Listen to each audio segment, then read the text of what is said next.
నమస్కారము. ఈరోజు pulse polio campaign భాగంగా ర్యాలీ అనంతపూర్ టౌన్లో చేయడం జరిగింది. 21వ తేదీ మనం ఇంటెన్సివ్గా ప్రతి ఒక్క పిల్లవాళ్ళకి పల్స్ పోలియో ఇవ్వాలి అని చెప్పి క్యాంపెయిన్ రూపంలో ఈ యాక్టివిటీ టేకప్ జిల్లా వ్యాప్తంగా టేకప్ చేయడం జరుగుతాయి.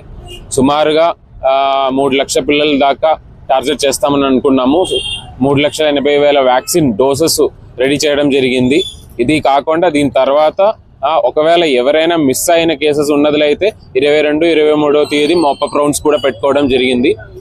21వ తేదీ ప్రతి ఒక్క స్కూల్లో అంగన్వాడీలో అంటే జిల్లా వ్యాప్తంగా ఎక్కడైతే ఎడ్యుకేషనల్ ఇన్స్టిట్యూషన్స్ ఉన్నాయో అదేవిధంగా అంగన్వాడీస్ ఉన్నాయో అన్ని చోట్ల కూడా ఏఎన్ఎం ఆధ్వర్యంలో టీమ్స్ పెట్టుకోవడం జరిగింది. దానికి సంబంధించిన వ్యాక్సిన్స్ అన్ని కూడా కన్సర్న్ పిహెచ్సిస్కి పంపించడం జరిగింది. కన్సర్న్స్ డిపార్ట్మెంట్స్ అందరూ కూడా particularly education department, anganwadi ICDS department వీళ్ళిద్దరికి స్పెషల్గా ఇన్స్ట్రక్షన్స్ ఇవ్వడం జరిగింది. అదే కాకుండా డిఆర్డిఏ కానీ డ్వామా డిపార్ట్మెంట్ వాళ్ళందరికీ కూడా లాస్ట్ ఒక వారం నుంచి వాళ్ళు ఎక్కడైతే విఓఏ మీటింగ్లు జరుగుతాయి, అదేవిధంగా ఉపాధి హామీ పనులు జరుగుతున్నాయి, ఇలాంటివి అన్ని చోట్ల కూడా ఈ యొక్క పల్స్ పోలియో క్యాంపెయిన్కి సంబంధించి ఐఈసీ యాక్టివిటీస్ చేయడం జరిగింది. అదే కాకుండా ఐఎన్పిఆర్ డిపార్ట్మెంట్ కూడా ప్రెస్ ద్వారా కూడా ఈ పల్స్ పోలియో క్యాంపెయిన్ సంబంధించిన డీటెయిల్స్ అందరికి ఇవ్వాలి అని చెప్పడం జరిగింది.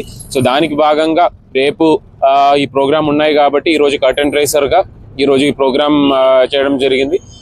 అందరు కూడా నా రిక్వెస్ట్ ఏంటంటే పర్టికులర్లీ ప్రెస్ మీడియా మిత్రులందరూ కూడా ఈ యొక్క క్యాంపెయిన్ సంబంధించిన డీటెయిల్స్ పూర్తి డీటెయిల్స్ ఐఎన్పిఆర్ ద్వారా మీకు ఇస్తాము. దయచేసి అందరు కూడా ఈరోజు ఎట్టి పరిస్థితుల్లో ప్రెస్లో ప్రతి ఒక్క అంటే యూట్యూబ్ కావచ్చు, లేదంటే మనకు టీవీ కావచ్చు, అదే కాకుండా ప్రింటెడ్ మీడియా కావచ్చు, అన్నిట్లో కూడా పల్స్ పోలియో క్యాంపెయిన్ సంబంధించిన డీటెయిల్స్, అది ఎక్కడ ఏ లొకేషన్స్ నుంచి వ్యాక్సినేషన్ తీసుకోవాలనే సంబంధించిన విషయాలన్నీ కూడా తెలియజేయాలని కోరుతున్నాను.